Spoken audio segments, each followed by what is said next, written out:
Is patriotism problematic? The Economist suggests that America's, quote, love affair with uniformed men is saying soldiers in combat are romanticized, and that could lead to bad decisions when it comes to federal funding.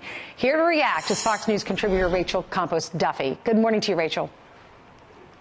Good morning. How are you? I'm good, thank you. When you read this article in The Economist, what was your reaction? Not surprised. Look, the military is one of the last institutions in American culture that still has the universal trust of the American people. I mean, we see everything from the government to the church to even the Boy Scouts. I mean, Americans are losing faith in so many institutions. And it doesn't surprise me that they're doing this. This is, I think, really the first volley in trying to take down. They're calling it the American, like we have some sort of complex, worship complex of our military.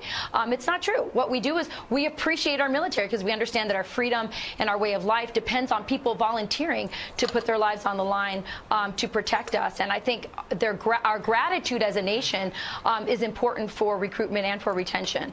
Well, the article starts out criticizing, or it was just very negative about all of our kids, school children, sending over letters to our soldiers that are fighting overseas and how they really, they appreciate it, but they really don't understand what we're going through. Then it gets into General Kelly, Chief of Staff for the President, and his speech, which I thought was wonderful 2 weeks ago or a week and a half ago.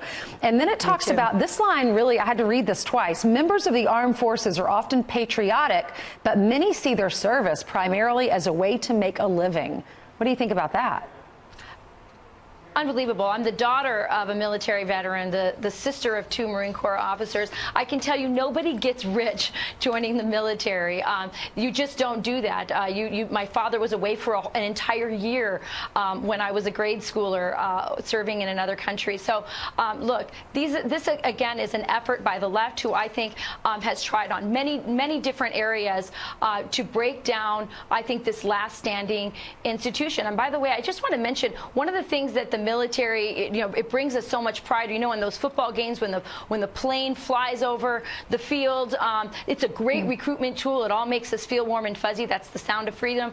Under the Obama administration, they made it harder to do those kinds of flyovers on football games. So listen, this is part of a concerted effort. This article, I think, is one of the first volleys. This is what's coming. This article says America's uncritical soldier worship, as if that's a bad thing for us to worship and think that our military are heroes, the very people that are protecting us so that we can go to the cafe and eat lunch without having to worry about a suicide bomber. Absolutely. Look, I would say to you that the military is the #1 purpose of our government. So they suggest in this article that our soldier worship complex is what gives the Pentagon an advantage. No, what gives the Pentagon an advantage is that this is the main purpose of government. And by the way, under liberal presidents, the funding has been reduced, and under Republican presidents, it's been increased. So this is just a philosophical debate about our values, about our priorities. And I would suggest to you I'd rather see my money go to fund our veterans and our military that keeps us free than so many of the wasteful bureaucracies in our federal government. Russia collusion, than all the money we're spending on Russia collusion.